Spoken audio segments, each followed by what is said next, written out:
Second exercise, exercise 5.10, is the conformations of substituted cyclohexanes.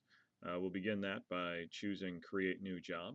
I'll build one of the molecules for you. The other five you should easily be able to do on your own and can be built in the same manner. Unlike the conformations of butane, it's much more convenient to use the pre-made structures tool here. So click on Build and go down to Fragment. There's a category and a list of fragments that go into each category. We'll choose rings. And from the fragment tool, we'll choose the cyclohexane chair, which is the type of cyclohexane we want. Now, when we click on the builder, it builds the entire ring for us in one piece. You can rotate it around and see that, yep, that's chair cyclohexane. And now I'm going to go ahead and add a carbon to it by going back to the building tool here and adding a carbon.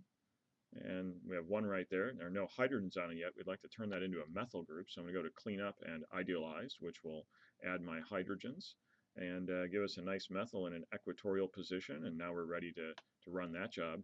Before I do, I'm going to hit the CS cleanup button here, which makes it go from red to black. So it'll save it, the calculation some time and make things a little bit easier. You can click the Continue button. And again, we want to choose the Chem 344Q, which is set aside for us. Then we'll go over to the job setup. It now knows that it's C7H14. Unfortunately, we're about to have a couple of those, so I'm going to name this one equatorial, so I'll remember that this is my equatorial C7H14.